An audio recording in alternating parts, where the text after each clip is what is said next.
നമസ്കാരം.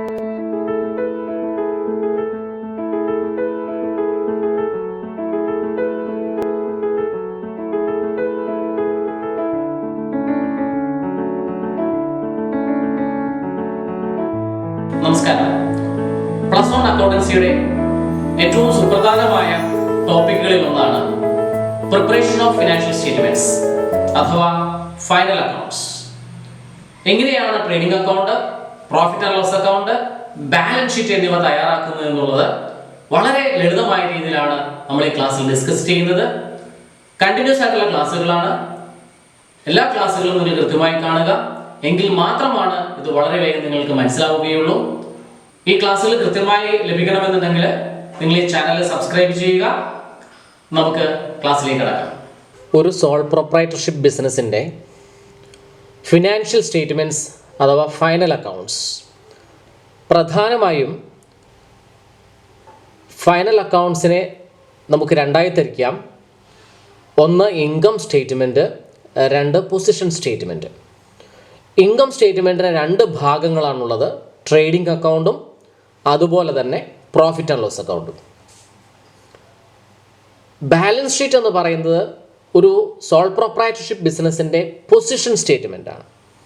അതായത് ഒരു സ്ഥാപനത്തിന് അവരുടെ പ്രവർത്തനങ്ങളിൽ നിന്നുള്ള പ്രവർത്തന ഫലം, അതായത് ലാഭമാണോ നഷ്ടമാണോ എന്നറിയുന്നതിനാണ് ഇൻകം സ്റ്റേറ്റ്മെൻറ്റ് പ്രിപ്പയർ ചെയ്യുന്നത്. അതായത് ട്രേഡിംഗ് അക്കൗണ്ടും പ്രോഫിറ്റ് ആൻഡ് ലോസ് അക്കൗണ്ടും പ്രിപ്പയർ ചെയ്യുന്നത് എങ്കിൽ അവരുടെ സാമ്പത്തിക അവസ്ഥ അറിയുന്നതിന് വേണ്ടി നമ്മൾ പ്രിപ്പയർ ചെയ്യുന്ന ഒരു സ്റ്റേറ്റ്മെൻ്റാണ് ബാലൻസ് ഷീറ്റ് എന്ന് പറയുക. അപ്പോൾ ഫിനാൻഷ്യൽ സ്റ്റേറ്റ്മെൻറ്റ്സിനെ പ്രധാനമായും 3 ഭാഗങ്ങളാണ് ഉള്ളതെന്ന് നമുക്ക് പറയാൻ സാധിക്കും. ഒന്ന് trading account, 2 profit and loss account, 3 balance sheet.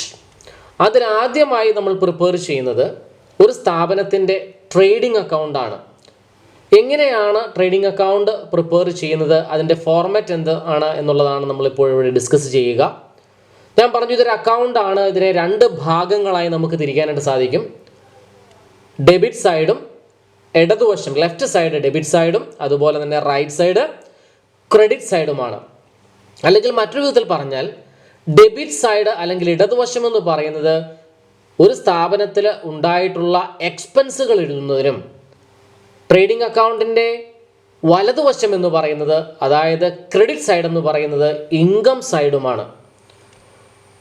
അക്കൗണ്ടാണ്. ഇതിന് 2 ഭാഗമുണ്ടെന്ന് ഞാൻ പറഞ്ഞു. ഇത് ഒരു വർഷത്തിൻ്റെ അവസാനം പ്രിപ്പയർ ചെയ്തതാണ്. അതുകൊണ്ട് നമുക്കിതിന് ഡേറ്റ് പ്രത്യേകം നോട്ട് ചെയ്യേണ്ട ആവശ്യമില്ല. 2 കോളംസ് ആണ് ഓരോ സൈഡിലുമുള്ളത്, പർട്ടിക്കുലേഴ്സ് കോളവും എമൗണ്ടും. Particulars column amount. അപ്പോൾ ഇതാണ് ഒരു ട്രേഡിംഗ് അക്കൗണ്ടിൻ്റെ സ്ട്രക്ചർ എന്ന് പറയുക. ഒരു ട്രേഡിംഗ് അക്കൗണ്ടിൽ സാധാരണയായി വരുന്ന ഐറ്റംസ് ഏതൊക്കെയാണ് എന്നുള്ളത് നമുക്കൊന്ന് നോക്കാം. ആദ്യമായി നമ്മൾ ട്രേഡിംഗ് അക്കൗണ്ടിൻ്റെ ഡെബിറ്റ് സൈഡ്, ഓപ്പണിംഗ് സ്റ്റോക്ക്, അതായത് ഒരു സ്ഥാപനം തുടങ്ങുമ്പോൾ ആ കടയിൽ ഇരിക്കുന്ന സാധനങ്ങളാണ്, അതായത് കഴിഞ്ഞ വർഷത്തെ പ്രവർത്തനത്തിന് ശേഷം മിച്ചമിരിക്കുന്ന സ്റ്റോക്ക്, വിൽക്കാതിരിക്കുന്ന സ്റ്റോക്ക്, അതായത് കഴിഞ്ഞ വർഷത്തെ ക്ലോസിംഗ് സ്റ്റോക്കാണ് അതാത് വർഷത്തെ കറണ്ട് ഇയറിലെ ഓപ്പണിംഗ് സ്റ്റോക്കായി നമ്മൾ ആദ്യം ട്രേഡിംഗ് അക്കൗണ്ടിൽ രേഖപ്പെടുത്തുക. അതിനുശേഷം ഒരു സ്ഥാപനത്തിൻ്റെ ഏറ്റവും പ്രധാനപ്പെട്ട ഡയറക്റ്റ് എക്സ്പെൻസ് എന്ന് പറയുന്നത് പർച്ചേസസ് ആണ്. അതായത് സാധനങ്ങൾ വാങ്ങുമ്പോൾ ഉണ്ടാകുന്ന ചിലവാണ്. അതിനെ നമ്മൾ പർച്ചേസസ് എന്ന് പറയുന്നു. അത് ഇന്നർ കോളത്തിലാണ് കാണിക്കുന്നത്. കാരണം പർച്ചേസസ് നടത്തി കഴിഞ്ഞാൽ പല പല കാരണങ്ങൾ കൊണ്ട് ചിലപ്പോഴൊക്കെ നമ്മൾ ഗുഡ്സുകൾ സപ്ലയേഴ്സിന് തിരിച്ചു നൽകാറുണ്ട്. പ്രോഡക്റ്റിൻ്റെ ഇൻഫീരിയർ ക്വാളിറ്റി കൊണ്ടോ നമ്മൾ ഓർഡർ ചെയ്യാത്ത സാധനങ്ങളൊക്കെ ആയതുകൊണ്ട് ചിലപ്പോഴൊക്കെ ഗുഡ്സ് റിട്ടേൺ ചെയ്യാറുണ്ട്. അതിനെ നമ്മൾ പർച്ചേസസ് റിട്ടേൺസ് എന്ന് പറയും. ആ പർച്ചേസസ് റിട്ടേൺസ് നമ്മൾ ഉണ്ട് എന്നുണ്ടെങ്കിൽ അത് പർച്ചേസസ് റിട്ടേൺസ് കുറച്ചതിന് ശേഷമായിരിക്കണം ഔട്ടർ കോളത്തിലേക്ക് എമൗണ്ട് എഴുതേണ്ടത്. നമുക്കറിയാം ഏറ്റവും പ്രധാനപ്പെട്ട എക്സ്പെൻസ് എന്ന് പറയുന്നത് പർച്ചേസസ് ആണെങ്കിൽ ഒരു ബിസിനസ് സ്ഥാപനത്തിൻ്റെ ഏറ്റവും പ്രധാനപ്പെട്ട അവരുടെ റവന്യൂ, അതായത് ഇൻകം എന്ന് പറയുന്നത് സെയിൽസ് ആണ്. ഈ പറയുന്ന സെയിൽസിനും നമ്മൾ ഈ പറഞ്ഞതുപോലെ നമ്മൾ സാധനങ്ങൾ വിറ്റ് കഴിഞ്ഞാൽ നമ്മളുടെ കസ്റ്റമേഴ്സ് ചിലപ്പോഴൊക്കെ സാധനങ്ങൾ തിരിച്ചു കൊണ്ട് തരാറുണ്ട്. അവർ ഉദ്ദേശിക്കാത്ത അല്ലെങ്കിൽ അവർക്ക് ക്വാളിറ്റി ബേസിൽ എന്തെങ്കിലും പ്രശ്നമുണ്ടെങ്കിൽ അല്ലെങ്കിൽ ഏതെങ്കിലും തരത്തിലുള്ള അവർ ഓർഡർ ചെയ്യാത്ത സാധനങ്ങൾ നമുക്ക് വിറ്റ് കഴിഞ്ഞാൽ ഒക്കെ അവർ ഗുഡ്സ് റിട്ടേൺ ചെയ്യാറുണ്ട്. അതിനെ നമ്മൾ സെയിൽസ് റിട്ടേൺസ് എന്ന് പറയുന്നു. അപ്പോൾ സെയിൽസിൽ നിന്നും സെയിൽസ് റിട്ടേൺസ് കുറച്ച് നെറ്റ് സെയിൽസ് ആണ് നമ്മൾ ക്രെഡിറ്റ് സൈഡിൽ എഴുതേണ്ടത്. അപ്പോൾ പർച്ചേസസ് ഡെബിറ്റ് സൈഡിൽ എഴുതുന്നു, സെയിൽസ് ക്രെഡിറ്റ് സൈഡിൽ എഴുതുന്നു. മറ്റൊരു ഐറ്റം നോക്കൂ, ഓപ്പണിംഗ് സ്റ്റോക്ക് നമ്മൾ ഡെബിറ്റ് സൈഡിലാണ് എഴുതിയതെങ്കിൽ ക്ലോസിംഗ് സ്റ്റോക്ക്, അതായത് ഈ വർഷം അവസാനം നമ്മൾ കച്ചവടം നിർത്തുന്ന സമയത്ത് നമ്മുടെ കടയിൽ വിൽക്കാതെ മിച്ചമിരിക്കുന്ന ഗുഡ്സിനെയാണ് നമ്മൾ ക്ലോസിംഗ് സ്റ്റോക്ക് എന്ന് പറയുക. ആ ക്ലോസിംഗ് സ്റ്റോക്ക് നമ്മൾ ഇൻകം സൈഡിലാണ് രേഖപ്പെടുത്തുക. അപ്പോൾ പ്രധാനപ്പെട്ട 4 കാര്യങ്ങളാണ് നമ്മളിവിടെ പറഞ്ഞത്. ഡെബിറ്റ് സൈഡിൽ ഓപ്പണിംഗ് സ്റ്റോക്കും നെറ്റ് പർച്ചേസസും, അതേ സ്ഥാനത്ത് ക്രെഡിറ്റ് സൈഡിൽ നെറ്റ് സെയിൽസും ക്ലോസിംഗ് സ്റ്റോക്കും. ഓർത്തിരിക്കാൻ വളരെ എളുപ്പമാണ്. Opening stock debit side, closing stock credit side, purchases debit side, sales credit side. ഇനി ഒരേ ഒരു ഐറ്റം കൂടിയാണ് നമ്മുടെ ട്രേഡിംഗ് അക്കൗണ്ടിൽ വരിക, അതായത് ഡയറക്റ്റ് എക്സ്പെൻസുകൾ. ഡയറക്റ്റ് എക്സ്പെൻസുകൾ ധാരാളം ഉണ്ടാകും. നമുക്കറിയാം ഡയറക്റ്റ് എക്സ്പെൻസ് എന്താണെന്നുള്ളത്. ഒരു സ്ഥാപനത്തിൽ ഉണ്ടാകുന്ന പ്രൊഡക്ഷനുമായി ബന്ധപ്പെട്ട, പർച്ചേസുമായി ബന്ധപ്പെട്ട, ഫാക്ടറിയുമായി ബന്ധപ്പെട്ട ചെലവുകളാണ് വേജസ്, ഫ്രൈറ്റ്, ക്യാരേജ് ഇൻവേർഡ് എന്നോ ക്യാരേജ് ഓൺ പർച്ചേസ് എന്നോ പറയാറുണ്ട്. Gas, water, fuel, power, excise duty, customs duty, factory expenses, octroi ഞാൻ പറഞ്ഞിട്ടുണ്ട്. ഒക്ട്രോയി എന്ന് പറയുന്നത് ചില ടൗൺഷിപ്പുകളിലേക്ക് ഗുഡ്സ് കൊണ്ടുവരുന്നതിന് കൊടുക്കുന്ന, വാങ്ങിക്കൊണ്ടുവരുമ്പോൾ കൊടുക്കുന്ന നികുതിയാണ്. ക്ലിയറിംഗ് ചാർജസ്, ഷിപ്പിലൊക്കെ സാധനങ്ങൾ കൊണ്ടുവരുമ്പോൾ ക്ലിയറിംഗ് ചാർജസ് നൽകാറുണ്ട്. അപ്പോൾ ഇത്തരത്തിലുള്ള ഡയറക്റ്റ് എക്സ്പെൻസുകൾ, പ്രൊഡക്ഷനുമായി ബന്ധപ്പെട്ട, ഫാക്ടറിയുമായി ബന്ധപ്പെട്ട, പർച്ചേസുമായി ബന്ധപ്പെട്ട ഡയറക്റ്റ് എക്സ്പെൻസുകൾ നമ്മുടെ ക്വസ്റ്റ്യൻ ഉണ്ടെങ്കിൽ അവ നമ്മൾ ട്രേഡിംഗ് അക്കൗണ്ടിൽ പ്ലേസ് ചെയ്യേണ്ടതുണ്ട്. ഓർക്കുക, ഇൻഡയറക്റ്റ് എക്സ്പെൻസുകൾ ട്രേഡിംഗ് അക്കൗണ്ടിൽ എടുക്കാറില്ല. നോക്കൂ, ഇത്രയും എഴുതി കഴിഞ്ഞാൽ അപ്പോൾ 4-5 ഐറ്റമാണ് ഇവിടെ നമ്മൾ പറയുക. ഓപ്പണിംഗ് സ്റ്റോക്ക്, ഡെബിറ്റ് സൈഡിൽ 3 ഐറ്റം നമുക്ക് വേണമെങ്കിൽ കൺക്ലൂഡ് ചെയ്യാം. ഏതൊക്കെയാണ്? Opening stock, net purchases, direct expense. Credit സൈഡിലുള്ളത് ഏതൊക്കെയാണ്? Net sales, closing stock. ഇനി നമ്മൾ എന്ത് ചെയ്യണം? ഇത് ബാലൻസ് ചെയ്യണം. നമുക്കറിയാം നോർമൽ കേസിൽ ഇതൊരു പ്രോഫിറ്റ് ഉള്ള ഒരു സ്ഥാപനമാണ് എന്നൊരു അസംഷനിൽ നമുക്ക് പറയാൻ സാധിക്കും ഇൻകം സൈഡാണ്. ഇൻകം സൈഡ് കൂടിയിരിക്കുമ്പോഴാണല്ലോ നമ്മൾ പ്രോഫിറ്റ് ഉണ്ട് എന്ന് പറയുക. ആ പ്രോഫിറ്റ് ആണെന്നുണ്ടെങ്കിൽ ഇൻകം സൈഡായിരിക്കും കൂടുതൽ. ചിലപ്പോഴൊക്കെ എക്സ്പെൻസ് സൈഡ് കൂടി വരാം. എക്സ്പെൻസ് സൈഡാണ് കൂടുതലെങ്കിൽ ആ എക്സ്പെൻസ് സൈഡ് ആദ്യം ടോട്ടൽ ചെയ്യുക, അതിന് നമ്മൾ ക്രെഡിറ്റ് സൈഡിലേക്ക് എഴുതുക. അപ്പോൾ നമുക്ക് കിട്ടുന്ന ആൻസർ എന്ന് പറയുന്നത് ഗ്രോസ് ലോസ് ആയിരിക്കും. ഇവിടെ ഞാൻ ഇതൊരു ഇൻകം ഉള്ള ഒരു പ്രോഫിറ്റ് ഉള്ള ഒരു സ്ഥാപനമാണ് എന്നൊരു അസംഷനിൽ പറയുകയാണ്. ക്രെഡിറ്റ് സൈഡ് നമ്മൾ ആദ്യം ആഡ് ചെയ്യുന്നു. ആ ആഡ് ചെയ്ത തുക നമ്മൾ ഡെബിറ്റ് സൈഡിലേക്ക് എടുത്തെഴുതുന്നു. അതിനുശേഷം ഡെബിറ്റ് സൈഡിലെ എമൗണ്ടുകളെല്ലാം നിങ്ങൾ കാൽക്കുലേറ്ററിൽ കൂട്ടിവെച്ചതിന് ശേഷം ഈ ക്രെഡിറ്റ് സൈഡ് ടോട്ടലിൽ നിന്നും കുറച്ച് ബാലൻസ് എഴുതുന്നു. ഈ കിട്ടുന്ന ബാലൻസിനെ നമ്മൾ ഗ്രോസ് പ്രോഫിറ്റ് ക്യാരി ഡൗൺ എന്ന് പറയുന്നു. ഇതാണ് ഒരു ട്രേഡിംഗ് അക്കൗണ്ടിന്റെ ഫോർമാറ്റ് എന്ന് പറയുന്നത്. നോക്കൂ, നമുക്കൊരു സിമ്പിൾ ട്രേഡിംഗ് അക്കൗണ്ട് പ്രിപ്പയർ ചെയ്യാം. Prepare trading account using the following information. Opening stock 7,000, purchases 24,500, sales 36,000, purchases returns 1,500, sales returns 1,000, wages 2,400, freight 2,350, factory expenses 800, closing stock 13,000. നോക്കൂ, ഇത്രയും ഡാറ്റ വെച്ചിട്ട് എങ്ങനെയാണ് ഒരു ട്രേഡിംഗ് അക്കൗണ്ട് പ്രിപ്പയർ ചെയ്യുന്നത് എന്നുള്ളത് നമുക്ക് നോക്കാം. നമുക്കറിയാം ട്രേഡിംഗ് അക്കൗണ്ടിന്റെ ഹെഡിങ് നമ്മൾ സാധാരണ കൊടുക്കുന്നത് trading account for the year ended. ആ വർഷത്തിന്റെ അവസാനം 31 മാർച്ച് ആണെങ്കിൽ അങ്ങനെ അതാണ് നമ്മളിവിടെ നൽകേണ്ടത്. അക്കൗണ്ട് 2 സൈഡുള്ള അക്കൗണ്ട് ആയിട്ടാണ് നമ്മളിത് വരയ്ക്കുന്നതെന്ന് പറഞ്ഞു. നോക്കൂ, ഡെബിറ്റ് സൈഡും ക്രെഡിറ്റ് സൈഡും 2 സൈഡാണുള്ളത്. Particulars column amount, particulars column amount. നോക്കൂ, ഇനി എങ്ങനെയാണ് ഇതിലേക്ക് ഐറ്റംസ് വരുന്നത് നോക്കാം. നമ്മുടെ ആദ്യത്തെ ഐറ്റം ഏതാണ്? ഓപ്പണിംഗ് സ്റ്റോക്കാണ് 7,000 റുപ്പീസ്. ഓപ്പണിംഗ് സ്റ്റോക്ക് ഞാൻ മുന്നേ നിങ്ങളോട് പറഞ്ഞിരുന്നു, ഫോർമാറ്റ് നിങ്ങളോട് പരിചയപ്പെടുത്തി പറഞ്ഞിരുന്നു. ഓപ്പണിംഗ് സ്റ്റോക്ക് എങ്ങോട്ടാണ് വരേണ്ടത്? ട്രേഡിംഗ് അക്കൗണ്ടിൻ്റെ എക്സ്പെൻസ് സൈഡിലേക്ക് അല്ലെങ്കിൽ ഡെബിറ്റ് സൈഡിലെ ആദ്യത്തെ ഐറ്റമാണ് ഓപ്പണിംഗ് സ്റ്റോക്ക് എന്ന് പറയുക. നമ്മൾ ഓപ്പണിംഗ് സ്റ്റോക്ക് ഡെബിറ്റ് സൈഡിൽ എഴുതുന്നു. അതിൻ്റെ എമൗണ്ട് എത്രയാണ്? 7,000 നമ്മൾ ഡെബിറ്റ് സൈഡിലെ കോളത്തിൽ എഴുതി വെക്കുന്നു. അടുത്തായിട്ട് നോക്കൂ, രണ്ടാമത്തെ ഐറ്റം പർച്ചേസസ് ആണ്. പർച്ചേസസിന് ചിലപ്പോൾ താഴെ റിട്ടേൺസ് ഉണ്ടാകാം. റിട്ടേൺസ് ഇല്ലെങ്കിൽ നിങ്ങൾക്ക് അത് ഔട്ടർ കോളത്തിലേക്ക് എഴുതാം. ഈ കേസിൽ റിട്ടേൺസ് ഉള്ളതുകൊണ്ട് നമ്മൾ പർച്ചേസസിൻ്റെ എമൗണ്ട് എവിടെ എഴുതേണ്ടത്? ട്രേഡിംഗ് അക്കൗണ്ടിൻ്റെ ഡെബിറ്റ് സൈഡിൽ ഇന്നർ കോളത്തിലാണത് എഴുതേണ്ടത്. പർച്ചേസസ് നമ്മൾ ട്രേഡിംഗ് അക്കൗണ്ട് ഡെബിറ്റ് സൈഡിൽ എഴുതുന്നു. എമൗണ്ട് നോക്കൂ, 24,500. എവിടെയാണ് എഴുതേണ്ടത്? ട്രേഡിംഗ് അക്കൗണ്ടിൻ്റെ ഡെബിറ്റ് സൈഡിൽ ഇന്നർ കോളത്തിൽ എഴുതുന്നു. കാരണം പർച്ചേസസ് റിട്ടേൺസ്, അതിൽ നിന്നും കുറച്ച് നെറ്റ് പർച്ചേസസ് നമുക്ക് കണ്ടുപിടിക്കേണ്ടതുണ്ട്. അടുത്തായിട്ട് നോക്കൂ, സെയിൽസ് ആണ്. സെയിൽസ് നമുക്കറിയാം ഇൻകം ആണ്. ട്രേഡിംഗ് അക്കൗണ്ട് ക്രെഡിറ്റ് സൈഡിൽ എഴുതുന്നു. എമൗണ്ട് എത്രയാണ്? 36,000 ആണ്. സെയിൽസ് റിട്ടേൺസ് ഉള്ളതുകൊണ്ട് നമ്മൾ ആ 36,000 ഇന്നർ കോളത്തിലാണ് രേഖപ്പെടുത്തുന്നത്. അടുത്ത പർച്ചേസസ് റിട്ടേൺസ് ആണ്. നമ്മൾ പർച്ചേസസിൽ നിന്നും നമ്മൾ മൈനസ് ചെയ്ത് നെറ്റ് പർച്ചേസസ് ആണ് രേഖപ്പെടുത്തേണ്ടത്. 24,500 നിന്നും 1,500 കുറച്ച് 23,000 നമ്മൾ ട്രേഡിംഗ് അക്കൗണ്ടിൻ്റെ ഡെബിറ്റ് സൈഡിൽ ഔട്ടർ കോളത്തിലേക്ക് എഴുതുന്നു. അടുത്ത സെയിൽസ് റിട്ടേൺസ് ആണ്. സെയിൽസ് റിട്ടേൺസ് ഏതിൽ നിന്നാണ് കുറയ്ക്കേണ്ടത്? സെയിൽസിൽ നിന്ന് കുറയ്ക്കേണ്ടി വരുന്നു. അതുകൊണ്ട് നമ്മൾ ട്രേഡിംഗ് അക്കൗണ്ടിൻ്റെ ക്രെഡിറ്റ് സൈഡിൽ സെയിൽസിന് താഴെ എമൗണ്ട് എഴുതുന്നു. 36,000 നിന്നും 1,000 rupees കുറച്ച് 35,000 നമ്മൾ ക്രെഡിറ്റ് സൈഡിൽ എഴുതുന്നു. അടുത്തായിട്ട് നോക്കൂ, വേജസ് ആണ്, ഡയറക്റ്റ് എക്സ്പെൻസ് ആണ്. ഇപ്പോൾ നമ്മുടെ 4 ഐറ്റംസിൽ 3 ഐറ്റംസ് വന്നു. ഓപ്പണിംഗ് സ്റ്റോക്ക് വന്നു, പർച്ചേസസ് വന്നു, സെയിൽസ് വന്നു. ഇനി ഡയറക്റ്റ് എക്സ്പെൻസുകളാണ്. വേജസ്, അതുപോലെ തന്നെ ഫ്രൈറ്റ് എത്രയാണ്? 2,350. ഫാക്ടറി എക്സ്പെൻസസ്, ഇതെല്ലാം ഡയറക്റ്റ് എക്സ്പെൻസുകളാണ്. ഇൻഡയറക്റ്റ് എക്സ്പെൻസുകൾ ഉണ്ടെങ്കിൽ അവ എടുക്കാൻ പാടില്ല. ഡയറക്റ്റ് എക്സ്പെൻസുകൾ മാത്രമാണ് നമ്മൾ ട്രേഡിംഗ് അക്കൗണ്ടിൻ്റെ ഡെബിറ്റ് സൈഡിലേക്ക് എടുക്കേണ്ടത്. ഇവിടെ 3 ഐറ്റംസ് ആണുള്ളത്: വേജസ്, ഫ്രൈറ്റ്, ഫാക്ടറി എക്സ്പെൻസസ്. മറ്റ് ഡയറക്റ്റ് എക്സ്പെൻസുകളും കൂടി നിങ്ങളൊന്ന് ബൈഹേർട്ട് ആക്കുക. ഡയറക്റ്റ് എക്സ്പെൻസുകൾ ട്രേഡിംഗ് അക്കൗണ്ടിൽ എടുക്കുന്നു എന്നുള്ള കാര്യം ഓർക്കുക. അവസാനമായിട്ട് നോക്കൂ, ക്ലോസിംഗ് സ്റ്റോക്ക്. നിങ്ങൾക്ക് അറിയാം എവിടെയാണ് ക്ലോസിംഗ് സ്റ്റോക്ക് വരേണ്ടത്? ട്രേഡിംഗ് അക്കൗണ്ടിൻ്റെ ക്രെഡിറ്റ് സൈഡിലാണ്. 13,000 രൂപ നമ്മൾ എഴുതി. ഇനി ഇതെങ്ങനെയാണ് ബാലൻസ് ചെയ്യുന്നത് എന്നുള്ളതാണ് നമ്മൾ ഡിസ്കസ് ചെയ്യുന്നത്. നോക്കൂ, ഇവിടെ നമ്മൾ ക്രെഡിറ്റ് സൈഡ് കൂട്ടുമ്പോൾ എത്ര വരുന്നുണ്ട്? 35,000ഉം 13,000ഉമാണ്. 48,000 ആണ് ക്രെഡിറ്റ് സൈഡിൻ്റെ ടോട്ടൽ. നിങ്ങളതൊന്ന് റഫായിട്ട് 2 വശവും ആഡ് ചെയ്ത് നിങ്ങളൊരു പെൻസിൽ കൊണ്ട് രേഖപ്പെടുത്തി വയ്ക്കുക. കാരണം എപ്പോഴും നമുക്ക് ക്രെഡിറ്റ് സൈഡാണ് കൂടുതലെന്ന് പറയാൻ സാധിക്കില്ല. ഇവിടെ നോക്കൂ, 48,000 ക്രെഡിറ്റ് സൈഡിലുണ്ട്. എത്രയാണ് ഡെബിറ്റ് സൈഡ് ടോട്ടൽ നോക്കൂ? 23,000, 7,000, 2,400, 2,350, 800 എല്ലാം കൂടി ആഡ് ചെയ്യുമ്പോൾ നിങ്ങൾ കാണാൻ സാധിക്കും 35,550. ഏത് വശമാണ് കൂടുതൽ? ക്രെഡിറ്റ് സൈഡാണ് കൂടുതൽ. നമ്മൾ ആദ്യം ഏത് വശം തന്നെ ആഡ് ചെയ്യുക? ഇവിടെ ക്രെഡിറ്റ് സൈഡ് ആഡ് ചെയ്യുക. 48,000. ആ 48,000 നമ്മൾ ഡെബിറ്റ് സൈഡിലേക്ക് എടുത്തെഴുതുന്നു.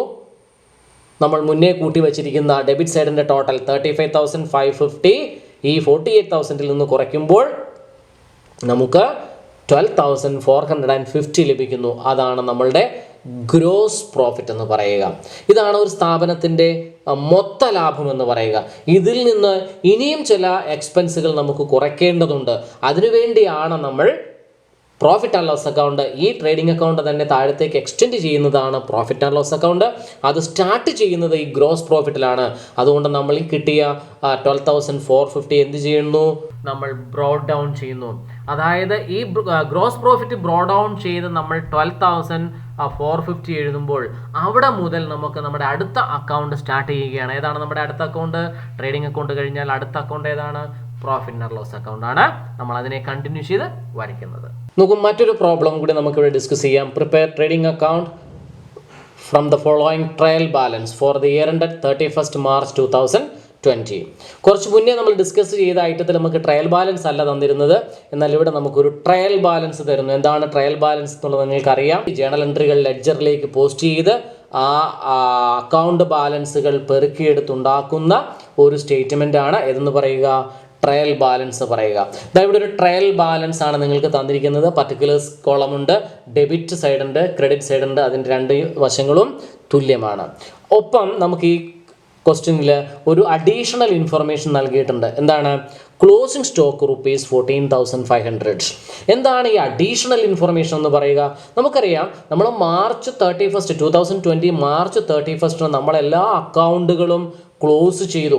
നമ്മളുടെ ഇയർ എൻഡിങ് ആണെന്ന് ബാലൻസുകൾ പെറുക്കി നമ്മൾ ട്രയൽ ബാലൻസ് ഉണ്ടാക്കുന്നു. ചിലപ്പോഴൊക്കെ ചില ഐറ്റംസ് നമ്മൾക്ക് ആ ഒരു അവസാനം അവൈലബിൾ ആയിരിക്കത്തില്ല.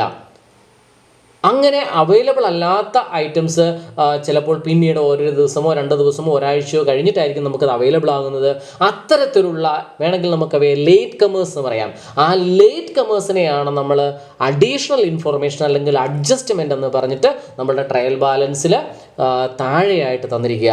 അവ കൂടി കണക്കിലെടുത്തെങ്കിൽ മാത്രമാണ് നമുക്ക് യഥാർത്ഥത്തിലുള്ള പ്രോഫിറ്റ് അല്ലെങ്കിൽ ലോസ് കണക്കാക്കാൻ സാധിക്കുകയുള്ളൂ. അപ്പോൾ അഡീഷണൽ ഇൻഫർമേഷൻ അല്ലെങ്കിൽ അഡ്ജസ്റ്റ്മെൻ്റ് എന്ന് പറയുന്നത് നമ്മളുടെ അക്കൗണ്ട്സിലേക്ക് March 31 എത്തിപ്പെടാൻ സാധിക്കാതെ വരുന്ന ഐറ്റംസ്, ദാറ്റ് ഇസ് ലേറ്റ് കമേഴ്സിനെ നമ്മൾ രേഖപ്പെടുത്തുന്നതാണ്. ഫൈനൽ അക്കൗണ്ട്സ് പ്രിപ്പയർ ചെയ്യുമ്പോൾ ആ അഡീഷണൽ ഇൻഫർമേഷൻ കൂടി നമ്മൾ പരിഗണിക്കേണ്ടതുണ്ട്.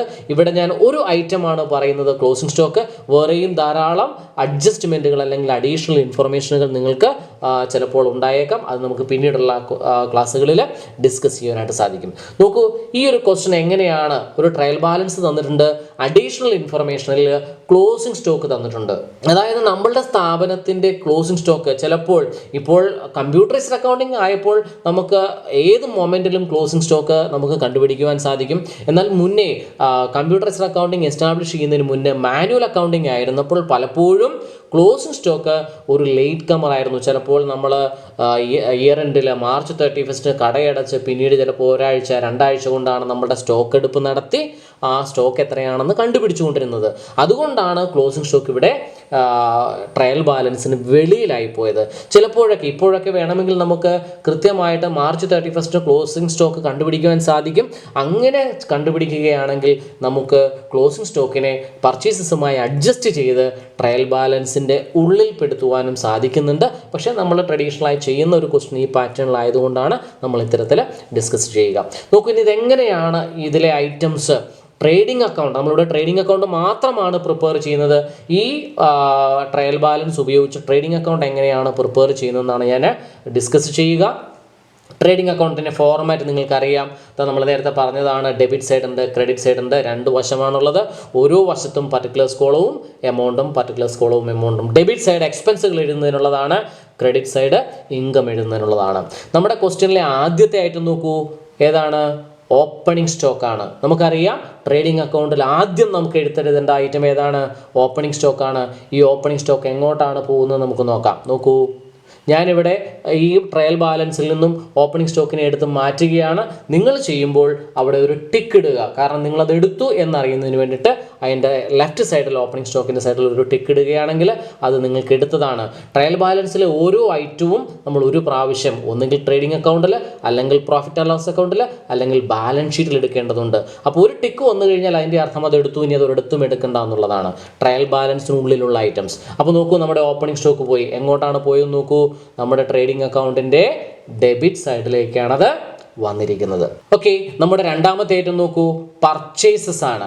പർച്ചേസസ് 32,000. പർച്ചേസസ് ഡെബിറ്റ് സൈഡിലാണ്, ഡെബിറ്റ് കോളത്തിലാണ്. ഈ പർച്ചേസസ് എങ്ങോട്ടാണ് പോകേണ്ടത് നിങ്ങൾക്കറിയാം. നോക്കൂ, എവിടെയാണ് പർച്ചേസ്? നമ്മുടെ സ്ഥാപനത്തിൻ്റെ പ്രധാനപ്പെട്ട എക്സ്പെൻസ് ആണ്. റിട്ടേൺസ് ഉള്ളത് കൊണ്ടാണ് ഇത് ഇന്നർ കോളത്തിൽ എഴുതിയത്. റിട്ടേൺസ് ഇല്ലെങ്കിൽ ഇത് ഔട്ടർ കോളത്തിലേക്ക് എഴുതുക. അടുത്ത ഐറ്റം എന്താണ്? സെയിൽസ് ആണ്. നമ്മുടെ പ്രധാനപ്പെട്ട ഇൻകം ആണ്. അത് തന്നിരിക്കുന്നത് ക്രെഡിറ്റ് സൈഡിലാണ്. നിങ്ങൾക്കറിയാൻ സാധിക്കും ഇവിടെ ക്രെഡിറ്റ് സൈഡിലുള്ള ഐറ്റമാണ് നമ്മുടെ ട്രേഡിംഗ് അക്കൗണ്ടിൻ്റെ ക്രെഡിറ്റ് സൈഡിലേക്ക് പോകുന്നത്. നോക്കൂ, സെയിൽസ് ക്രെഡിറ്റ് സൈഡിൽ ഇന്നർ കോളത്തിൽ എഴുതി. എന്തുകൊണ്ടാണ് ഇന്നർ കോളത്തിൽ എഴുതിയത്? റിട്ടേൺസ് കുറയ്ക്കേണ്ടതുള്ളത് കൊണ്ടാണ് ഇന്നർ കോളത്തിൽ എഴുതിയത്. അടുത്തായിട്ട് നോക്കൂ, റിട്ടേൺസ് ആണ്. ഇവിടെ നിങ്ങൾ ശ്രദ്ധിക്കേണ്ട ഒരു കാര്യമുണ്ട്. എന്താണ് റിട്ടേൺസ്? ഞാൻ നേരത്തെ പറഞ്ഞിരുന്നു, 2 റിട്ടേൺസ് ഉണ്ടാകാം. ഏതൊക്കെ? പർച്ചേസസ് റിട്ടേൺസ് ഉണ്ടാകാം, സെയിൽസ് റിട്ടേൺസ് ഉണ്ടാകാം. പർച്ചേസസ് റിട്ടേൺസ് പർച്ചേസസിൽ നിന്നും, അതുപോലെ തന്നെ സെയിൽസ് റിട്ടേൺസ് സെയിൽസിൽ നിന്നുമാണ് കുറയ്ക്കേണ്ടത്. ഇവിടെ നമുക്കൊരു കൺഫ്യൂഷൻ ഉണ്ടാകാം. ഏതാണ് ഇവിടെ റിട്ടേൺസ് എന്ന് പറഞ്ഞിട്ട് ഡെബിറ്റ് കോളത്തിൽ 1200 രൂപയും ക്രെഡിറ്റ് കോളത്തിൽ 2000 രൂപയുമാണ് തന്നിരിക്കുന്നത്. ഏതാണ് പർച്ചേസ് റിട്ടേൺ, ഏതാണ് സെയിൽസ് റിട്ടേൺ എന്ന് നിങ്ങൾക്കൊരു സംശയം ഉണ്ടാകാം. നമുക്ക് നോക്കൂ, ഇതിനു മുമ്പ് അറിയാം, പർച്ചേസസ് എപ്പോഴും എവിടെയാണ് വരുന്നത്? ട്രയൽ ബാലൻസിൽ ഡെബിറ്റ് കോളത്തിലാണ് വരുന്നത്. ഏത് കോളത്തിലാണ് വരുന്നത്? ഡെബിറ്റ് കോളത്തിലാണ് വരുന്നത്. പർച്ചേസസിൻ്റെ ഓപ്പോസിറ്റ് ആണല്ലോ പർച്ചേസസ് റിട്ടേൺ. പർച്ചേസസ് എന്ന് പറയുമ്പോൾ ഗുഡ്സിനെ നമ്മൾക്ക് വാങ്ങി നമ്മുടെ സ്ഥാപനത്തിലേക്ക് കൊണ്ടുവരുന്നു. പർച്ചേസസ് റിട്ടേൺ എന്ന് പറഞ്ഞാൽ എന്താണ്? ആ വാങ്ങിയ സാധനം നമ്മൾ തിരിച്ചു കൊടുക്കുന്നു. അപ്പോൾ പർച്ചേസസ് ഡെബിറ്റ് കോളത്തിലാണെങ്കിൽ പർച്ചേസസ് റിട്ടേൺസ് എവിടെയായിരിക്കും? ക്രെഡിറ്റ് കോളത്തിലായിരിക്കും. അപ്പോൾ ഈ ക്രെഡിറ്റ് കോളത്തിൽ കാണുന്ന ഈ 2000 രൂപയാണ് പർച്ചേസസ് റിട്ടേൺസ് എന്ന് പറയുന്നത്.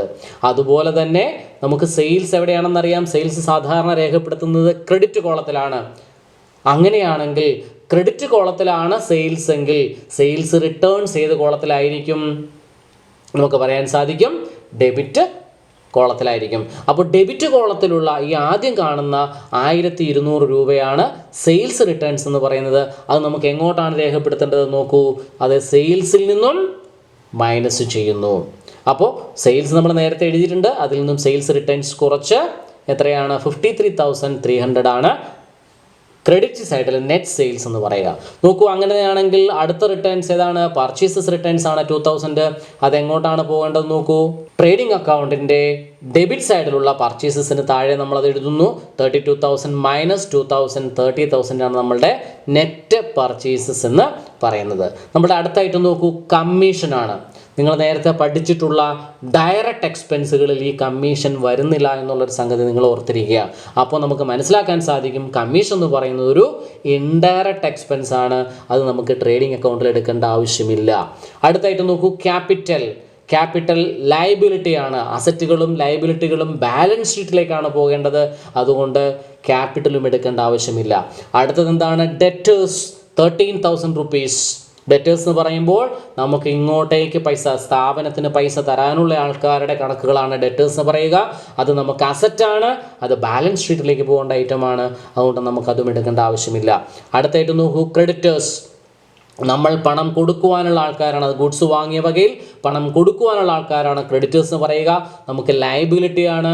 ആ ലയബിലിറ്റിയും നമുക്ക് ട്രേഡിംഗ് അക്കൗണ്ടിൽ എടുക്കേണ്ടതില്ല. ട്രേഡിംഗ് അക്കൗണ്ടിൽ ഇനി നമുക്ക് എടുക്കേണ്ടത് ഏതാണ്? ഓപ്പണിംഗ് സ്റ്റോക്ക് എടുത്തു, പർച്ചേസസും റിട്ടേൺസും എടുത്തു, സെയിൽസും റിട്ടേൺസും എടുത്തു. ഇനി അടുത്ത ഡയറക്റ്റ് എക്സ്പെൻസുകൾ ഉണ്ടെങ്കിൽ മാത്രമേ നമ്മൾ എടുക്കാവുള്ളൂ. നമ്മുടെ അടുത്തായിട്ട് നോക്കൂ, വേജസ് ആൻഡ് സാലറീസ്. എത്രയാണ്? 6,000 റുപ്പീസ്. ആ വേജസ് ആൻഡ് സാലറീസ് എങ്ങോട്ടേക്കാണ് പോകേണ്ടത്? നോക്കൂ, ട്രേഡിംഗ് അക്കൗണ്ടിൻ്റെ ഡെബിറ്റ് സൈഡിലേക്ക് വരുന്നു. ഇവിടെ നിങ്ങൾ ശ്രദ്ധിക്കേണ്ട ഒരു കാര്യം, സാലറി നമുക്കറിയാം വേജസ് ഡയറക്റ്റ് എക്സ്പെൻസും സാലറി ഇൻഡയറക്റ്റ് എക്സ്പെൻസുമാണ്. ഇത് രണ്ടായിട്ടാണ് തന്നതെങ്കിൽ വേജസിനെ നമ്മൾ ട്രേഡിംഗ് അക്കൗണ്ടിലും സാലറിയെ പ്രോഫിറ്റ് ആൻഡ് ലോസ് അക്കൗണ്ടിലുമാണ് എടുക്കേണ്ടത്. പക്ഷേ ഇവിടെ ഒരുമിച്ച് തന്നിരിക്കുന്നത് കൊണ്ട് വേജസ് ആൻഡ് സാലറി എന്ന് പറഞ്ഞിരിക്കുന്നത് കൊണ്ട് അതിൽ തന്നെ ആദ്യം വേജസ് ആണെന്ന് സൂചിപ്പിച്ചിരിക്കുന്നത് കൊണ്ടാണ് നമ്മൾ ട്രേഡിംഗ് അക്കൗണ്ടിൽ എടുത്തത്. ഇനി ചില ക്വസ്റ്റ്യനുകളിലൊക്കെ സാലറീസ് ആൻഡ് വേജസ് എന്ന് വരാം. അങ്ങനെയാണെങ്കിൽ ആദ്യത്തെ ഐറ്റം സാലറിയാണ്, സാലറി പി ആൻഡ് എൽ അക്കൗണ്ടിലാണ് എടുക്കേണ്ടത്. അതുകൊണ്ട് നമുക്ക് ട്രേഡിംഗ് അക്കൗണ്ടിൽ എടുക്കാൻ പാടില്ല. ആ ഒരു സംഗതി നിങ്ങളൊന്ന് ഓർത്തിരിക്കുന്നത് നന്നായിരിക്കും. നോക്കൂ, അപ്പോൾ നമ്മൾ പറഞ്ഞു കമ്മീഷന്, ക്യാപിറ്റൽ, ഡെറ്റേഴ്സ്, ക്രെഡിറ്റേഴ്സ് അതൊന്നും നമുക്ക് ട്രേഡിംഗ് അക്കൗണ്ടിൽ എടുക്കേണ്ടതില്ല. അടുത്ത ഐറ്റം എന്താണ്? ക്യാരേജ് ആണ്. ക്യാരേജ് നമ്മൾ നേരത്തെ പറഞ്ഞു, carriage inward, carriage on purchase, സാധനങ്ങൾ വാങ്ങുന്നതുമായി ബന്ധപ്പെട്ട ചരക്ക് കൂലി, വണ്ടിക്കൂലിയാണ്, കടത്തുകൂലിയാണ്. അത് നമുക്ക് ഡയറക്റ്റ് എക്സ്പെൻസ് ആണ്. അതെങ്ങോട്ടേക്കാണ് പോകേണ്ടത്? ട്രേഡിംഗ് അക്കൗണ്ടിൻ്റെ ഡെബിറ്റ് സൈഡിലേക്ക് വരുന്നു. അടുത്ത ഐറ്റം എന്താണ്? നമ്മൾ എടുക്കേണ്ടാത്ത ഐറ്റംസിൽ വരുന്ന അടുത്ത ഐറ്റം എന്താണ്? ക്യാഷാണ്. ക്യാഷ് അസറ്റാണെന്ന് നമുക്കറിയാം. അസറ്റുകൾ ബാലൻസ് ഷീറ്റിൻ്റെ അസറ്റ് സൈഡിലാണ് എടുക്കേണ്ടത്. അതും നമുക്കിവിടെ എടുക്കേണ്ട ആവശ്യമില്ല. അടുത്തായിട്ട് നോക്കൂ, റെൻ്റാണ് തന്നിരിക്കുന്നത്, ക്രെഡിറ്റ് സൈഡിലാണ്. റെൻ്റ് നമ്മളുടെ ഡയറക്റ്റ് എക്സ്പെൻസിൽ വരുന്ന ഒരു ഐറ്റം അല്ല, അത് ഇൻഡയറക്റ്റ് ഐറ്റമാണ്. ഇൻഡയറക്റ്റ് എക്സ്പെൻസ് ആകാം, അല്ലെങ്കിൽ ഇൻഡയറക്റ്റ് ഇൻകം ആകാം. ഇവിടെ ക്രെഡിറ്റ് സൈഡിൽ തന്നിരിക്കുന്നത് കൊണ്ട് റെൻറ്റ് റിസീവ്ഡ് ആണ്. അത് ഇൻഡയറക്റ്റ് ആയതുകൊണ്ട് നമ്മൾ ട്രേഡിംഗ് അക്കൗണ്ട് എടുക്കേണ്ട ആവശ്യം ഇല്ല. അടുത്തായിട്ട് നോക്കൂ, ട്രാവലിങ്ങും അതുപോലെ തന്നെയാണ്, ഒരു ഇൻഡയറക്റ്റ് എക്സ്പെൻസ് ആണ്. അത് നമ്മൾ ട്രേഡിംഗ് അക്കൗണ്ടിൽ എടുക്കേണ്ട ആവശ്യം ഇല്ല. അടുത്തായിട്ട് നോക്കൂ, ബിൽഡിംഗ് ആണ്, അസറ്റാണ്, നിങ്ങൾക്കറിയാം. അപ്പോൾ നമ്മളിപ്പോൾ ഈ ട്രയൽ ബാലൻസിൽ അവശേഷിക്കുന്ന ഐറ്റംസ് ഒന്നും നമുക്ക് ട്രേഡിംഗ് അക്കൗണ്ടിൽ എടുക്കേണ്ട ആവശ്യമില്ല.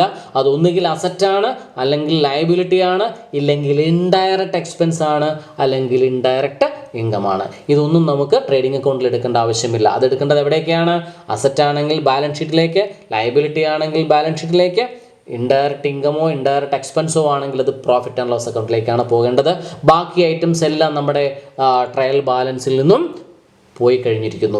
നിങ്ങൾ ക്വസ്റ്റ്യൻ ചെയ്യുമ്പോൾ അതിന് ടിക്ക് ഇടുക. ഈ പറഞ്ഞിരിക്കുന്ന ഇത്രയും ഐറ്റംസിന് ടിക്ക് വന്നിട്ടുണ്ടാകില്ല, കാരണം അതൊന്നും നമ്മൾ ട്രേഡിംഗ് അക്കൗണ്ടിൽ എടുത്തിട്ടില്ല. അത് നമ്മൾ അടുത്ത അക്കൗണ്ടുകൾ പ്രിപ്പയർ ചെയ്യുമ്പോഴാണ് എടുക്കേണ്ടത്. ഇനി നോക്കൂ, നമ്മുടെ ഒരു ലേറ്റ് കമർ ഇരിപ്പുണ്ട്. ആരാണ്? Closing stock. അതിനെ നമ്മൾ പരിഗണിച്ചിട്ടില്ല. ക്ലോസിംഗ് സ്റ്റോക്ക് നമ്മൾ പരിഗണിക്കണം. എവിടെയാണ് എടുക്കേണ്ടത്? അഡീഷണൽ ഇൻഫർമേഷൻ ആയിട്ട് തന്നിരിക്കുന്നതാണ്. ആ അഡീഷണൽ ഇൻഫർമേഷനെ ക്ലോസിംഗ് സ്റ്റോക്ക് നമുക്കറിയാം. ട്രേഡിംഗ് അക്കൗണ്ടിൻ്റെ ഫോർമാറ്റ് പറഞ്ഞപ്പോൾ ഞാൻ പറഞ്ഞിരുന്നു, ക്ലോസിംഗ് സ്റ്റോക്ക് എങ്ങോട്ടാണ് പോകേണ്ടത്? ട്രേഡിംഗ് അക്കൗണ്ടിൻ്റെ ക്രെഡിറ്റ് സൈഡിലേക്കാണ്. അപ്പോൾ നമ്മുടെ ട്രയൽ ബാലൻസിൽ തന്നിരിക്കുന്ന എല്ലാ ഐറ്റംസും നമ്മളിപ്പോൾ ഇവിടെ പരിഗണിച്ചു കഴിഞ്ഞു. നമുക്ക് ബാലൻസ് ചെയ്യാം. എങ്ങനെയാണ് ബാലൻസ് ചെയ്യേണ്ടതെന്ന് നിങ്ങൾക്കറിയാം. രണ്ട് സൈഡും ആഡ് ചെയ്ത് നോക്കണം. Trading account credit side add ചെയ്ത് നോക്കുക. ഇവിടെ ആഡ് ചെയ്ത് നോക്കുമ്പോൾ നിങ്ങൾക്ക് അറിയാൻ സാധിക്കും 67,800 ആണ്. ഡെബിറ്റ് സൈഡ് നിങ്ങളൊന്ന് റഫായിട്ട് ആഡ് ചെയ്യുക. പെൻസിൽ കൊണ്ട് സൈഡിൽ എഴുതി വയ്ക്കുക. അത് 46,750 ആണ്. അപ്പോൾ നമുക്കറിയാൻ സാധിക്കും ട്രേഡിംഗ് അക്കൗണ്ടിൻ്റെ ക്രെഡിറ്റ് സൈഡാണ് കൂടുതൽ. നമ്മളത് ആഡ് ചെയ്യുന്നു. ആ ക്രെഡിറ്റ് സൈഡിലെ എമൗണ്ട് നമ്മൾ ഡെബിറ്റ് സൈഡിലേക്ക് എടുത്തെഴുതുന്നു. ഡെബിറ്റ് സൈഡിലെ എമൗണ്ട് നമ്മൾ മുന്നേ കൂട്ടി വെച്ചിട്ടുണ്ട് 46,750. അത് ഈ 67,800 നിന്നും മൈനസ് ചെയ്യുന്നു. നമുക്ക് ട്രേഡിംഗ് അക്കൗണ്ടിൽ ബാലൻസ് കിട്ടുന്നു, അതായത് ഗ്രോസ് പ്രോഫിറ്റ് കിട്ടുന്നു. എത്രയാണ്? 21,050 rupees. അതിനെ നമ്മൾ ഗ്രോസ് പ്രോഫിറ്റ് എന്ന് പറയുന്നു. 21,050 രൂപയാണ് നമ്മളുടെ ഗ്രോസ് പ്രോഫിറ്റ് എന്ന് പറയുക. ഇവിടെ കൊണ്ട് നമ്മളുടെ ട്രേഡിംഗ് അക്കൗണ്ട് അവസാനിച്ചു. ഈ ഗ്രോസ് പ്രോഫിറ്റിനെ നമ്മൾ എന്ത് ചെയ്യണം? ബ്രോ ഡൗൺ ചെയ്യണം. എങ്ങോട്ടാണ് ബ്രോ ഡൗൺ ചെയ്യേണ്ടത്? ആ ഗ്രോസ് പ്രോഫിറ്റ് ബ്രോ ഡൗൺ ചെയ്യുന്ന ആ ഭാഗം മുതൽ പ്രോഫിറ്റ് ആൻഡ് ലോസ് അക്കൗണ്ട് ആരംഭിക്കുന്നു എന്ന് പറയാം. അതായത് പ്രോഫിറ്റ് ആൻഡ് ലോസ് അക്കൗണ്ട് ആരംഭിക്കുന്നത് ഏത് വെച്ചിട്ടായിരിക്കും? ഗ്രോസ് പ്രോഫിറ്റ് വെച്ചിട്ടായിരിക്കും. ഇനി ഡെബിറ്റ് സൈഡ് ആണ് കൂടുതലെങ്കിൽ നമുക്കറിയാം ഇതിൻ്റെ റിവേഴ്സ് ആണ്.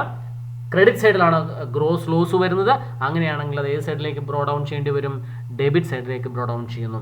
അപ്പോൾ ട്രേഡിംഗ് അക്കൗണ്ട് കഴിഞ്ഞാൽ നമ്മൾ അതിനെ എക്സ്റ്റെൻഡ് ചെയ്ത് വരയ്ക്കുന്ന അക്കൗണ്ടിനെ വിളിക്കുന്ന പേരാണ് profit and loss account. Profit and loss account start ചെയ്യുന്നത് ഒന്നുകിൽ ഗ്രോസ് പ്രോഫിറ്റിൽ നിന്നായിരിക്കാം, അല്ലെങ്കിൽ ഗ്രോസ് ലോസിൽ നിന്നും ആയിരിക്കാം. അപ്പോൾ ട്രേഡിംഗ് അക്കൗണ്ട് എങ്ങനെയാണ് പ്രിപ്പയർ ചെയ്യുന്നത് നമ്മൾ പറഞ്ഞു കഴിഞ്ഞു. ട്രേഡിംഗ് അക്കൗണ്ടിൻ്റെ ഫോർമാറ്റ് പരിചയപ്പെട്ട് കഴിഞ്ഞു. 2 പ്രോബ്ലംസ് നമ്മൾ ഡിസ്കസ് ചെയ്ത് കഴിഞ്ഞു. അടുത്ത നമ്മൾ പറയുന്നത് ഈ ട്രേഡിംഗ് അക്കൗണ്ടിനെ എക്സ്റ്റെൻഡ് ചെയ്ത് വരയ്ക്കുന്ന രണ്ടാമത്തെ അക്കൗണ്ടാണ് പ്രോഫിറ്റ് ആൻഡ് ലോസ് അക്കൗണ്ട് എന്ന് പറയുന്നത്. നമ്മൾ ട്രേഡിംഗ് അക്കൗണ്ടും പ്രോഫിറ്റ് ആൻഡ് ലോസ് അക്കൗണ്ടും രണ്ടായിട്ടല്ല, ഒരുമിച്ചാണ് വരയ്ക്കുന്നത്. നോക്കൂ, അതുകൊണ്ട് തന്നെ എൻ്റെ ഹെഡിങ് നമ്മൾ എഴുതേണ്ടത് trading and profit and loss account for the year ended എന്ന രീതിയിലാണ്. നമുക്കറിയാം എങ്ങനെയാണ് ഗ്രോസ് പ്രോഫിറ്റ് അല്ലെങ്കിൽ ഗ്രോസ് ലോസ് കണ്ടുപിടിക്കുന്നത് എന്നുള്ളത് നമ്മൾ ഡിസ്കസ് ചെയ്ത് കഴിഞ്ഞു. ഇനി എന്തൊക്കെയാണ് പ്രോഫിറ്റ് ആൻഡ് ലോസ് അക്കൗണ്ടിൽ വരേണ്ട ഐറ്റംസ് എന്നാണ് നമ്മളിവിടെ ഡിസ്കസ് ചെയ്യുക. 2 ഐറ്റംസ് ആണ് പ്രോഫിറ്റ് ആൻഡ് ലോസ് അക്കൗണ്ടിൽ വരുന്നത്. അതായത് ഇൻഡയറക്റ്റ് എക്സ്പെൻസുകളും ഇൻഡയറക്റ്റ് ഇൻകവും. ഡെബിറ്റ് സൈഡ് നമുക്കറിയാം എക്സ്പെൻസുകളുടെ സൈഡാണ്. അതുകൊണ്ട് ഇൻഡയറക്റ്റ് എക്സ്പെൻസുകളെല്ലാം നമ്മൾ ഡെബിറ്റ് സൈഡിൽ എഴുതുന്നു. ഞാൻ മുൻപേ പറഞ്ഞിരുന്നു, ഡയറക്റ്റ് എക്സ്പെൻസുകൾ പ്രൊഡക്ഷനുമായി ബന്ധപ്പെട്ട അല്ലെങ്കിൽ പർച്ചേസുമായി ബന്ധപ്പെട്ട ഫാക്ടറിയുമായി ബന്ധപ്പെട്ട എക്സ്പെൻസുകളാണ് ഡയറക്റ്റ് എക്സ്പെൻസുകളെങ്കിൽ, ഒരു സ്ഥാപനത്തിൽ ഉണ്ടാകുന്ന മറ്റ് എക്സ്പെൻസുകൾ, അതായത് വിൽപ്പനയുമായി ബന്ധപ്പെട്ട്, വിതരണവുമായി ബന്ധപ്പെട്ട്, ഓഫീസുമായി ബന്ധപ്പെട്ടുണ്ടാകുന്ന എക്സ്പെൻസുകളാണ് ഇൻഡയറക്റ്റ് എക്സ്പെൻസുകൾ. നിങ്ങൾ ഡയറക്റ്റ് എക്സ്പെൻസുകൾ കുറച്ചേ ഉള്ളൂ, അത് നിങ്ങൾ ബൈഹേർട്ട് ആക്കുകയാണെങ്കിൽ നിങ്ങൾക്ക് ബാക്കിയുള്ളതിനെ ഇൻഡയറക്റ്റ് എക്സ്പെൻസ് ആയിട്ട് പരിഗണിക്കാൻ സാധിക്കും. ഇനി ഏതെങ്കിലും സംശയം വരികയാണെങ്കിൽ നിങ്ങൾ ആലോചിക്കുക. ഓഫീസുമായി ബന്ധപ്പെട്ട, സെല്ലിങ്ങുമായി ബന്ധപ്പെട്ട, ഡിസ്ട്രിബ്യൂഷനുമായി ബന്ധപ്പെട്ട എക്സ്പെൻസുകളൊക്കെയാണ് ഇൻഡയറക്റ്റ് എക്സ്പെൻസുകൾ എന്ന് പറയുക. സാധാരണ വരുന്നത് സാലറി. ധാരാളം ഐറ്റംസ് ഉണ്ട്, ഞാനിവിടെ വളരെ കുറച്ച് ഐറ്റംസ് മാത്രമാണ് ഡിസ്കസ് ചെയ്യുക. Salary, travelling, rent, advertisement, discount, ഇങ്ങനെ ധാരാളം ഐറ്റംസ് ഇൻഡയറക്റ്റ് എക്സ്പെൻസുകൾ ഉണ്ടാകാം. അങ്ങനെയുള്ള ഇൻഡയറക്റ്റ് എക്സ്പെൻസുകളെല്ലാം നമ്മൾ എവിടെ എഴുതുന്നു? പ്രോഫിറ്റ് ആൻഡ് ലോസ് അക്കൗണ്ടിൻ്റെ ഡെബിറ്റ് സൈഡിൽ എഴുതുന്നു. ഇൻഡയറക്റ്റ് ഇൻകം നമ്മൾ എവിടെയാണ് എഴുതുന്നത്? ക്രെഡിറ്റ് സൈഡിലാണ് എഴുതുന്നത്. ഓൾറെഡി ക്രെഡിറ്റ് സൈഡിൽ എന്തുണ്ട്? ഗ്രോസ് പ്രോഫിറ്റ് നമ്മൾ ബ്രോ ഡൗൺ ചെയ്ത് വെച്ചിട്ടുണ്ട്. അതിന് താഴേക്ക് ഇൻഡയറക്റ്റ് ഇൻകംസ് എഴുതുന്നു. കമ്മീഷൻ റിസീവ്ഡ്, അതുപോലെ തന്നെ റെൻറ്റ് റിസീവ്ഡ്, ഡിസ്കൗണ്ട് റിസീവ്ഡ്, ഇത്തരത്തിലുള്ള കിട്ടിയ ഇൻകംസ്, ഇത് നിങ്ങളുടെ ട്രയൽ ബാലൻസിൻ്റെ ക്രെഡിറ്റ് കോളത്തിലായിരിക്കും ഈ ഐറ്റംസ് എല്ലാം കിടക്കുന്നത്. അത്തരത്തിലുള്ള ഐറ്റംസാണ് നമ്മൾ ഇൻഡയറക്റ്റ് ഇൻകംസ് എന്ന് പറയുക. അവ നമ്മുടെ പ്രോഫിറ്റ് ആൻഡ് ലോസ് അക്കൗണ്ടിൻ്റെ ക്രെഡിറ്റ് സൈഡിലേക്ക് വരുന്നു. ഇൻഡയറക്റ്റ് എക്സ്പെൻസസ് ട്രയൽ ബാലൻസിൻ്റെ ഡെബിറ്റ് സൈഡിലായിരിക്കും ക്വസ്റ്റനിൽ തന്നിട്ടുണ്ടാവുക. ഇൻഡയറക്റ്റ് ഇൻകംസ് എല്ലാം ട്രയൽ ബാലൻസിൻ്റെ ക്രെഡിറ്റ് സൈഡിലായിരിക്കും തന്നിട്ടുണ്ടാവുക. അപ്പോൾ അത്തരത്തിലുള്ള 2 ഐറ്റംസ്, ഇൻഡയറക്റ്റ് എക്സ്പെൻസും ഇൻഡയറക്റ്റ് ഇൻകവും നമ്മൾ എടുത്തെഴുതുന്നു. ഇനി നമ്മൾ പതിവ് പോലെ തന്നെ എന്ത് ചെയ്യുക? ബാലൻസ് ചെയ്യുക. ഏത് സൈഡാണ് കൂടുതൽ? ഇവിടെ ഞാൻ പറയുന്നു 2 സൈഡും നിങ്ങൾ ആഡ് ചെയ്ത് നോക്കണം. ഇവിടെ ഞാൻ പ്രോഫിറ്റ് ആണ് എന്നുള്ള അസംഷനിൽ പറയുകയാണ്. ക്രെഡിറ്റ് പ്രോഫിറ്റ് ആണെങ്കിൽ ഏത് സൈഡാണ്? ഇൻകം കൂടിയിരിക്കുമ്പോഴാണ് നമ്മൾ പ്രോഫിറ്റ് എന്ന് പറയുക. അപ്പോൾ ക്രെഡിറ്റ് സൈഡ് നിങ്ങൾ ആഡ് ചെയ്യുന്നു. ക്രെഡിറ്റ് സൈഡിലെ എമൗണ്ട് എടുത്ത് നമ്മൾ ഡെബിറ്റ് സൈഡിൽ എഴുതുന്നു. ആ ഡെബിറ്റ് സൈഡിലുള്ള ഇൻഡയറക്റ്റ് എക്സ്പെൻസ് എല്ലാം കൂടി കുറച്ച് നമ്മൾ ആ സൈഡിൽ ബാലൻസ് എഴുതുന്നു. അതിനെ നമ്മൾ നെറ്റ് പ്രോഫിറ്റ് ക്യാരി ഡൗൺ എന്ന് പറയുന്നു. ഇത്രയുമാണ് പ്രോഫിറ്റ് ആൻഡ് ലോസ് അക്കൗണ്ട് എന്ന് പറയുക. അപ്പോൾ ട്രേഡിംഗ് അക്കൗണ്ടിനെ തുടർന്ന് വരുന്ന അക്കൗണ്ടാണ് ഇൻഡയറക്റ്റ് എക്സ്പെൻസുകളും ഇൻഡയറക്റ്റ് ഇൻകവും എഴുതുന്ന അക്കൗണ്ടാണ് പ്രോഫിറ്റ് ആൻഡ് ലോസ് അക്കൗണ്ട് എന്ന് പറയുക. വളരെ എളുപ്പമാണ് നിങ്ങൾക്കിത് പഠിക്കാൻ. ഇതിൻ്റെ പ്രോബ്ലംസ് നമുക്ക് അടുത്ത ക്ലാസ്സിൽ ഡിസ്കസ് ചെയ്യാൻ സാധിക്കും. അപ്പോൾ ഈ ക്ലാസ്സിൽ എങ്ങനെയാണ് ട്രേഡിംഗ് അക്കൗണ്ട് പ്രിപ്പയർ ചെയ്യുന്നത്, ഗ്രോസ് പ്രോഫിറ്റ് കണ്ടുപിടിക്കുന്നത് എങ്ങനെയാണെന്നുള്ളതാണ് നമ്മൾ ഡിസ്കസ് ചെയ്യുന്നത്. പ്രോഫിറ്റ് ആൻഡ് ലോസ് അക്കൗണ്ടിന്റെ ഫോർമാറ്റ് നമ്മൾ പരിചയപ്പെടുത്തിയിട്ടുണ്ട്. ആ പ്രോഫിറ്റ് ആൻഡ് ലോസ് അക്കൗണ്ടിന്റെ പ്രോബ്ലംസുമായി നമ്മൾ അടുത്ത ക്ലാസ്സിൽ കാണാം. നന്ദി, നമസ്കാരം.